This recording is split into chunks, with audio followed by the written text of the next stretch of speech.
Welcome back, everybody, to the Little Less Fear podcast. I'd like to introduce Liam Naden. Did I say your name correct? Yes, you did. Excellent. Thank you. Welcome to the show here. Liam is a speaker, teacher, writer, and researcher. He helps you understand the process for creating true success in your life by understanding how to use your brain the right way, overcoming your problems, achieving your goals, and ending frustrations. He is the host of the podcast, Using Your Brain for Success, and creator of Neuro-State Rebalancing, also known as NSR, a process which automatically gets the 4 parts of your brain working the right way to bring you the life you want. Liam is also an experienced marriage and relationships coach, host of the Growing in Love for Life podcast, author of more than 20 books, and creator of 4 relationship coaching programs. We're going to discuss how to achieve the results you want using your brain the right way. Thank you and welcome to A Little Less Fear podcast, Liam. Thank you, Lino. Thanks for having me. Absolutely, good to be here. Pleasure. Mine too. So how did you discover all of this? It seems as far as like NSR, neural state rebalancing, how did you come into this discovery? Was it by accident or was it through research? Well, it was really a bit of both. The accident part was in my mid-40s, I was doing pretty well financially. I was a multi-millionaire and had all of the trappings of success. And then pretty well overnight, I lost everything and became homeless and ended up having to move back in with my elderly mother and sleep on the sofa in her small apartment in the living room. So that was a big wake-up call to me, because before that, I'd really not only achieved success, but I'd been a real student of success. I'd studied all sorts of different aspects of how you can be the best that you can be, how you can achieve goals. I went down all sorts of paths. I was brought up in a religious family, and I was told that the key to success, if you want to be happy and successful, is through prayer and praying to God, and God will give you what you want. Didn't quite work out too well. I didn't get everything I prayed for, even though I did pray a lot. Yeah. But then I tried all sorts of different things. I set up my own business because I was told, well, actually before that, I thought, well, an education is what you need. So I went to university for 7 years and amassed a few degrees and became a bit of an expert in classical music, actually. Wow, that's incredible. Yeah, but I still wasn't that happy, and I still didn't really feel successful. And again, the people who I was associating with, the very educated professors, although they knew a lot, and I knew a lot, didn't seem to really translate into being happy and successful. They seemed to have the same problems as everybody else and the same problems as I had. Sure. So then I thought, well, or somebody probably told me, go and set up your own business. That's how you become successful and happy. Get out there, make a lot of money. So I did that, and I set up my own business, and I certainly did make a lot of money. And I was certainly able to do things with the money that I otherwise wouldn't be able to. But I had lots of stress and problems, and I started to buy into this whole idea that we're all told, which is that problems and stress are a natural part of life. And if you want to be successful, problems and overcoming great obstacles and challenges, that's part of it. You have to learn to accept that. But I'd always had this idea, well, maybe life's not supposed to be that stressful, because I was continually trying to solve my problems and get to a place where I wasn't stressed. But they just seemed that, this roller coaster of achieving goals and feeling good, and then more problems and stress kept coming along. So then I went down the whole personal development, self-help, self-improvement area, and I studied everything. I went to seminars all over the world. I did courses, I read books. I used to listen to all these sort of subliminal tapes where it's supposed to help you reprogram your subconscious mind and change your beliefs and change your thoughts. And I learned how to set goals and work on achieving goals and doing all these things, even things like carrying around a little card with affirmations, positive statements that you'd read to yourself every day. Well, I did all of that. But when I got to the point where I lost everything, I looked back on everything that I'd tried. And I also did, by the way, a lot of spiritual stuff as well, meditation, which I still do. But I did a lot of other spiritual practices, trying to find out, how can you be happy and successful and be in control of your life? Yes. So when I was sleeping on the rather uncomfortable sofa in my mother's apartment, I started to reflect on this and say, how did I end up in this situation? Right. Because I've studied success all my life and I've had some success, but I've always been led to believe you're in control of your life and you can make whatever you want happen. So that didn't seem to equate with the fact that I felt totally helpless. Yeah. And I thought, how did this happen to me? This wasn't in the plan. And I should be able to make sure I don't get in this situation Again. Yeah. yeah, knowing what I do about success. So I thought, well, none of that hasn't really helped me avoid losing everything. And I was I was in my mid-40s. I wasn't particularly young. So Yeah. it was a bit of a shock. That's my age. But Yeah. Wow. I can't. That's amazing. That's crazy that you went through this.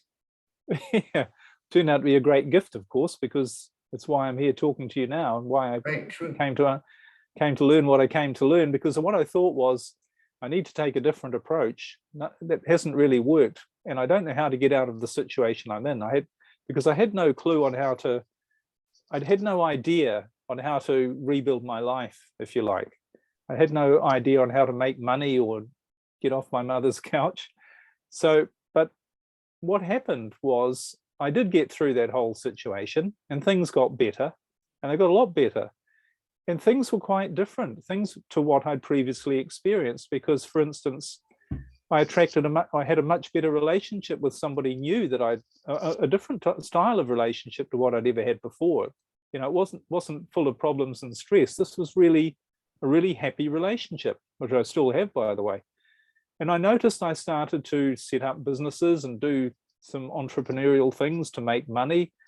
And I was also doing things that I really enjoyed, some travel and doing things that I'd always wanted to do. So I was making all the money I needed. I was having the lifestyle I wanted. And I thought, there's something really interesting about this. The most interesting thing for me, I thought, I don't really have any problems or stress. For the first time in my life, I actually feel happy, really happy. And I feel like I'm actually in control of my life. And I wake up in the morning not dreading my email inbox like I used to, but looking forward to the day and being excited and really feeling that things were going well. And the other interesting thing was, before, I'd really, pretty well all my life, I'd chased success. I went after it. And I always was setting goals and trying to get more and trying to struggle and overcome problems and push to be successful. But this time around, I felt, well, I'm not really pushing. It's almost like people are coming to me. Opportunities are coming to me. Ideas are coming to me. I'm not having to go out there and try and force them and look for them that hard. And sure, I had to work on, or I had to implement the ideas or put in some effort, but it wasn't this struggle and battle with problems all the time. And I thought, what I realized was I need to figure out what I'm doing differently, because whatever it is, I don't want to stop. I want to make sure I keep doing it. You want to keep riding that wave. Yeah, I don't want to get back into that situation I was in where, life is just full of problems and stress. And I thought, maybe life doesn't need to be that way, because it's not for me. Mm-hmm. And I'm actually doing everything I want to do. In fact, I'm doing things that I never thought I'd want to do, but I'm doing them, if you like. So anyway, that's what led me to try and figure out what I'd done different, what I was doing differently. And I had all of this knowledge and information from all of these different areas. And I started to pull things together and I got confused again with, well, what's really going on here? So I thought, well, why don't I just put all of that aside and start from the beginning and ask myself, who am I and what am I doing here? Pretty basic question. And of course, these questions that you asked yourself, Liam, was this during meditation, or was it just a walk in the park, or just a natural question you just asked yourself out of the blue? It was pretty much out of the blue. I was probably thinking about it and thinking, how can I make sense of what's going on? And that question just came to me, because I thought everything else is confusing, mm-hmm. but maybe there's some basis to, if I can figure out who I am and why I'm here, or if I can get an answer to that question, that gives me a foundation to say, well, what am I doing differently, if you like? And what I realized was that even though we all have different ideas about who we are, and there have been different philosophies and teachings and spiritual traditions about who we are, I thought, well, there's one despite all of that, we can all disagree on that, but I thought there's one thing I know for certain, and that is I have a physical component. I live in a physical body. I'm in a physical world. This is a biological experience, if you like, and I'm in a biological world. So there must be some purpose to who I am biologically and how I function biologically. So I looked into biological science to ask the question, what is the purpose of life? Because we all have life, we're alive physically. Mm-hmm. What is the purpose? And it turns out that all of biological science has answered that question, and they've all come up with the same answer. And the answer is, you're here biologically to survive and thrive. In other words, you're here not only for your own survival, but for the survival of the species. Mm-hmm. So the purpose of life is to create more life. And you do that by being able to survive and thrive yourself. And of course, that leads to the next conclusion, which is, well, what does it mean to survive and thrive? Well, it means being the best that you can be, because when you're the best that you can be, that gives you the greatest chance for surviving and thriving. Right. And it's not just a physical thing. Obviously, physically, if you're your strongest and healthiest, that gives you the greatest chance to fight off attackers, or fight disease, or heal from injury in a much more resilient way. But also mentally, spiritually, and emotionally, when you're at your best, you are your most resourceful and creative and motivated, and you contribute the most, not only to your own survival and your own well-being, but to that of society as well. And being your best mentally, spiritually, and emotionally is being your happiest. That's when you're your best. That's when you're your most creative and all of those things. So, logically, I realized that your biological purpose is to be happy.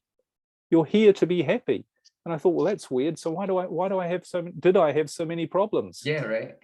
And why does everybody have problems? It can't, because problems don't do anything for your biological survival. They actually harm you and limit. Worse.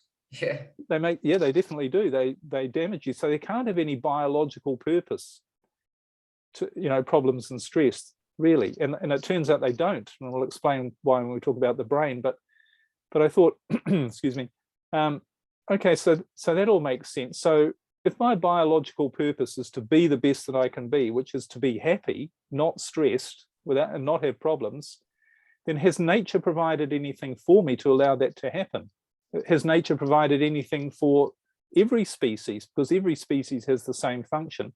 What has nature provided for me and all humans to enable us to be the best we can be? And it turns out it's provided us with this very specific machine, which is our brain. And our brain, its specific role is to make sure we survive and thrive. So it's not just there to make us survive and stay alive. It's there to make us the best that we can be, the happiest, including the happiest that we can be. So it makes sense that your brain is designed not only to make you happy, but to make sure you avoid problems and you avoid stress. And I thought, this is what I'm doing. I must be using my brain in a different way, because it's creating for me a life where I am happy, where I don't have stress and problems, unlike my previous life, if you like. So I thought, well, that makes perfect sense. I need to find out about the brain. And the first thing I realized about the brain when I started studying it was just how incredibly powerful it is. We've never been taught, if we realized how powerful our brain was, we'd probably put down everything else and just want to figure out how can we use this thing the right way to get what we want, because it's designed to do that. But it's infinitely more powerful than any computer or any other machine or anything that exists on Earth. And many, many scientists have said exactly the same thing. And because it has all of this power, it really does have the ability to do the job it's designed for, which is to give you the best life possible, to make you the best that you can be. It has the power to do that. But the other interesting thing I realized when I started to study the brain, and I did a lot of technical study and scientific and psychological research and all of these things, and I pulled it together into a model, because what I realized, a simple model, is that the brain, although it's infinitely powerful, it literally is no different to any other machine. It is a machine. It operates on very exact principles. It works in a very exact way. And if you use it the way it's designed, it does its job, which is to make you the best you can be. And if you don't use it the right way, that's when you end up with problems. Yeah, viruses and all other kinds of things that a machine or a computer ends up with as well. Yeah, well, the analogy I think that I like to use is a motor car. I mean, a motor car is a machine, and you know what it's designed to do. It's designed to get you from where you are to where you want to go, and easily, comfortably, efficiently, and predictably. You know that it's going to get you there. That's what it's designed to do, and you don't need to have any doubt that it'll do that. But you do need to learn how to drive it. You do need how to use it the right way, because if you don't know how to drive a car, imagine somebody just, you come out of the, I don't know, out of the jungle and you've never seen a car before, and they say to you, well, you use that to get to the next village or wherever you want to go. Okay, well, how do I use it? Right. And you might get into the car and you look at all these levers and buttons and you've got no clue how to use it. So you might think, oh, well, it's got wheels. Perhaps the way to use it is to get out from behind and push. Maybe I need to push the car to where it needs to go. That's how it works. That makes sense. So you get out and you push with all of your energy and with determination and motivation, and you push as hard as you can and you struggle. And if it moves at all, it moves very slowly and it wears you out. You become exhausted. And then you might think, not knowing anything about cars, oh, the problem is I'm not strong enough. I need to build up my energy and become more determined, more motivated, stronger, so I can push this car harder. And really, it sounds crazy, isn't it? But this is what we do with our brain. Or we get into it and we go, well, what are all these levers for? Someone comes along to us and says, look, unless you know how to drive this, you're not going to get anywhere. It's a ridiculous idea thinking you can just get into a car and drive it. And the brain's exactly the same, but no one's ever taught us how to drive our brain. But it's exactly the same. It's a machine. It works in a very exact way. And when you use it the right way, it does its job, getting you to where you want to go easily, enjoyably, predictably, and having a great journey. But if you don't, it's a bit like trying to drive a car with the handbrake on and your foot on the accelerator. The engine makes some bad noises, you stutter along, or things aren't working right. You've got problems showing up and you get all stressed and worried because it doesn't seem to be working right. But it's purely because no one's taught you how to drive it and you're using it the wrong way. So this really took me down the rabbit hole, if you like, of understanding how the brain works. And I've come up with a model which is based on science and psychology and how our brain actually works. But I've simplified it in a way that anyone can understand, because I think one thing I realized, a lot of the research, and it's understandable, any research, people who research one particular topic can become very technical. And, I remember from my university background, I mean, I could understand all of the stuff I had learned about music, but trying to explain it to someone else, it was like, well, they're not going to understand because it's all pretty deep and technical and complicated, and you have to know a lot. And it's the same with the science of the brain. I think when you look at psychology and brain science, there's a lot of very technical language, and people are sort of coming at it from different angles. So what I've done is I've put it into a simple model that anyone can understand. And the great thing is, it's like a car. You don't need to know what every little wire is called in a car, or what every little, what it exactly does. You just need to know a few things, basic things on how to drive it. And it's the same with your brain. That's the model I've created, which just explains how your brain works in quite a simple way, but an accurate and powerful way. I love that analogy. I can clearly see it all. I love the analogy. So tell us more about the model. Okay, well, here's how your brain works. And when I explain this, people go, I'm sure they'll go, aha, now I know why I have problems and stress in my life and why it's doing it wrong. Basically, there are 4 parts to your brain. And they've got technical terms, but these are all physical places in your brain where different activities take place. So this isn't just an idea. This is actually based on biology of your brain. The first part of your brain is what I call your thinking brain. Okay, now this is located on the top of your head. And what your thinking brain does is it takes all of the information that you get from your environment in every moment. So that comes from your 5 senses. So whatever you see, smell, taste, touch, or hear in every moment, and also from your thoughts, all of this information is brought into your thinking brain and stored there. So it's like a big library or a database, if you like, of all of your past information and experience, and everything that you know gets stored in there. That's the thinking brain. The second part of your brain is located just below the head, and it's the emotional brain, the feeling brain. This is the part of your brain that's responsible for how you feel, and it can make you feel good, loving, creative, grateful, all those things, or it can make you feel bad, stressed, worried, afraid. It's all controlled by the emotional brain. Okay, the third part of the brain is at the back of your head. It's called the survival brain. And this is the bit that's responsible or looks after everything about you that keeps you alive, not that you're thinking about, but you're like your breathing, your heart rate, all of your organs, the things that are happening automatically to keep you alive. This is controlled by your survival brain, everything to do with your survival, in other words. And it has one other very important function to do with your survival. I'm sure people have heard of this as well. And that is, well, a classic example is in prehistoric times, you're walking along the jungle, feeling the jungle path, and a lion jumps out at you from the bushes and roars at you. So what your brain tells you in that instance is you're faced with an immediate threat to your survival, something that could really harm you or even kill you. So there's a mechanism in this survival part of your brain to deal with that. And it's Is that also what they call the reptilian brain? Yeah, exactly. Okay. Yeah, it's actually the oldest and most primitive, if you like, part of the brain, because it's the most instinctual part. There's no thinking or creativity or anything. It's just reaction and function in this part of the brain.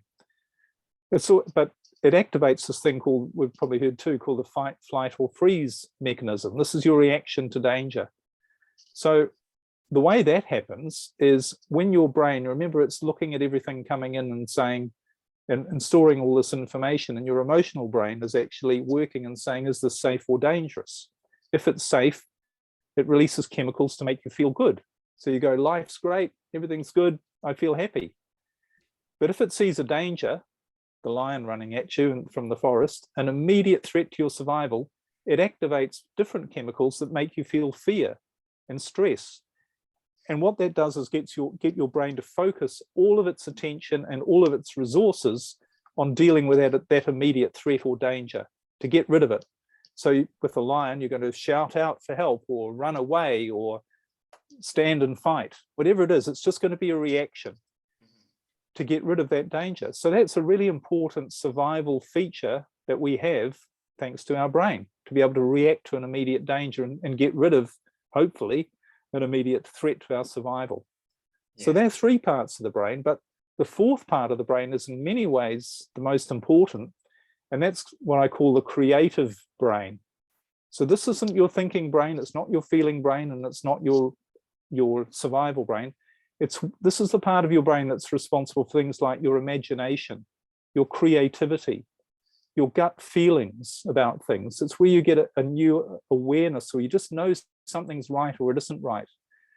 It's also responsible for your imagination and also your motivation. It's where you feel motivated. So it's when you're feeling your most resourceful, creative, imaginative, all of those things. Now, what's interesting about that, all of those things, when do we feel our most imaginative, creative, and resourceful? When we're being the best we can be. Because remember, that is being the best we can be. So our creative brain is the part that is designed specifically and primarily to maneuver our life so that we have everything in our life to make us the best that we can be.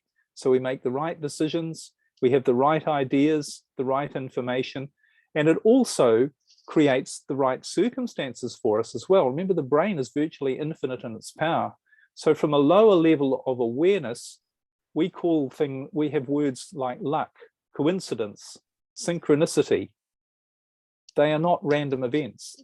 These are created by our creative brain, which is saying, I want to bring you all of the people, all of the situations, all of the circumstances that you need to be the best that you can be the happiest you can be. And that's what, as I say, what happened to me. Things were coming to me and still do. that were like, well, how did that happen? I would never have dreamt that that was going to happen. And it, it just came out of the blue. So the point is, with the way the brain works, is you're supposed to live in this creative state all of the time, virtually all of the time. You're supposed to be feeling good. You're supposed to be feeling happy. You're supposed to be getting the right ideas on what to do. You're supposed to be making the right decisions. You're supposed to be avoiding making mistakes, the wrong decisions. And you're supposed to be motivated to follow through on your ideas, and you're supposed to attract to you the right people, the right circumstances and situations that keep you in this happy state, in this resourceful, creative state. And it's when you're contributing with your new ideas to yourself and to the rest of society as well.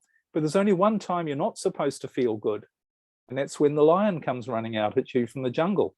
Yeah.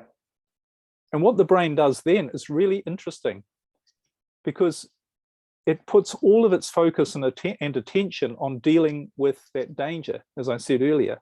So it takes resources from any other part of you that aren't useful in that situation, and it takes that energy to divert it to dealing with that danger. So of course, on a physical level, when you're ready to attack something, or when you're reacting, your heartbeat goes up, your breathing rate quickens, and you feel fear and anxiety to deal with that threat and danger.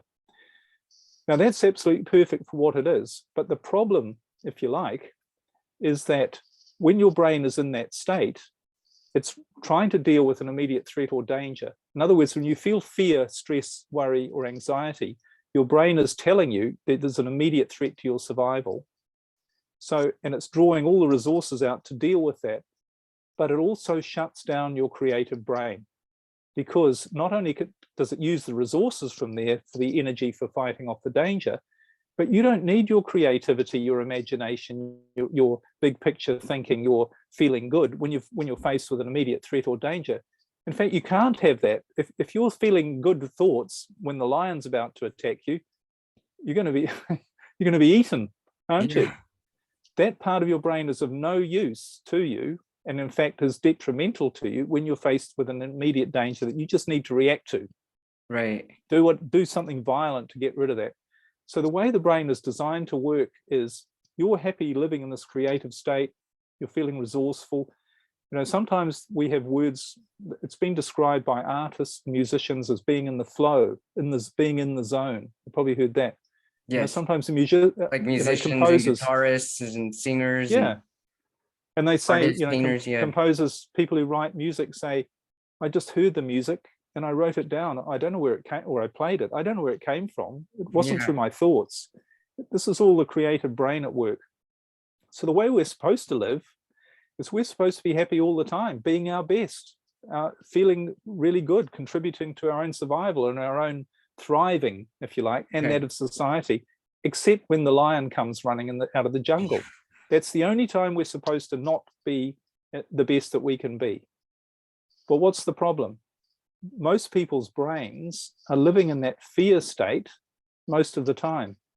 In other words, they've somehow tricked their brain, and there's lots of reasons for this, but their brain is not able to see the difference between a real fear, a real danger, like the lion coming at you or someone about to attack you, and an imaginary fear, like something you read on the news about what might happen to the world in 6 months or tomorrow or whatever. Your brain has mixed all this up due to the input that it's had. But the problem is, and so it's putting you in this fearful, anxious, worried state. But the problem is, when you feel fear, anxiety, and worry, you're shutting off the part of your brain that has the resources to give you the life you really want to have. And one of the biggest problems is people are trying to solve problems when they're in that state, but the problem-solving part of their brain is blocked off to them. They don't have access to it. Yeah. And this is what I realized, why the difference between people who are able to be resourceful and the people who are just held back and can't see what to do and make mistakes and create problems for themselves a lot of the time, is it's not that they want to be like that, it's just the way they're using their brain is making them feel the stress and fear. And just the sheer physical fact of feeling stress, fear, and worry is your brain shutting off your creative resources. Wow. So you can't create your ideal life in that state. This was a huge revelation to me when I finally realized it, because what I realized, or what I did realize, the obvious thing, the only enemy you have in your life is fear. True. Is feeling bad. That's it. Because when you feel bad, you're in this survival state. You don't have access to all the resources of your creative brain. And I thought, well, where have I heard that before? The enemy is fear. Funnily enough, it's in the Bible. The Bible is a manual on how to use your brain, because it says more than 360 times in the Bible, be not afraid, have no fear, trust, believe. And it's not saying that because it's not saying, please, would you mind trying not to be afraid? And, it's saying be not afraid, because that's not how your brain is designed to work. You can't create your ideal life when you're shutting off your creative brain's resources by feeling fear. So you've got to find a way to create your life not in a fear state, if you like. And pretty much everybody's trying to do it the other way around, aren't they? They're feeling all this fear, stress, and worry, and they're trying to figure out how to get out of that state while so that they feel state. Good. And it can never happen that way. Yeah. No. So people keep trying. They set more goals. They read more books. They go to, like I used to do. I did all that stuff. Go to more courses, try and get more information, trying to figure out all of these things, and still made mistakes, still had problems, still had lots of stress. So it's like a snowballing effect until you break the cycle and realize you've got to see that fear is the problem. That is the problem. Thanks for being on a Little Less Fear podcast. That's what I loved about the title of your show. I thought this is a perfect thing to talk about. It really is, because it was as soon as I was able to break down my own fears that I was able to write a book, and I was able to come out being transgender, and I was able to make this podcast. I mean, it's really fear that gets in the way of everything. And I absolutely 100% agree with you. Once I get into that creative zone, everything comes to me afterwards. It's like I'm a satellite, and the satellite's activated, and I don't need to go seek things anymore. It's really amazing, and it's beautiful. That's your brain, the infinite power of your brain at work. It's doing its job. Yeah, but everybody doing has the driving. This ability. We all do. Yep. And I'm really glad that I had you on the show to be able to talk about this, because I really want the world to know that everybody has this ability. It's our innate nature, and it's what we're here to do. Thanks so much for being on a Little Less for your podcast, Liam. How can our viewers, our watchers, and our listeners find you and your books? Well, everything's on my website, which is just liamnaden.com. It's my name. And I've got a podcast there where I go into a lot more detail about how your brain works and how to use it the right way, and how to get rid of the fear that's holding you back, because fear is the enemy. And what's the name of your podcast, and how can we find your podcast? My podcast is also on my website. It's called Using Your Brain for Success. Love it. Great. Using your brain for success. I'm definitely going to tune in. Liam Naden, everybody, how to achieve the results you want using your brain the right way. And I'm definitely going to keep using my brain the right way. I hope all our viewers, our watchers, and our listeners can definitely learn and gain from this, and start using the creative part of their brain, and know that it's all love. That's creation, and creation is love. And that's your higher self and your higher purpose. Thanks so much, Liam. I really appreciate you giving us all of your information.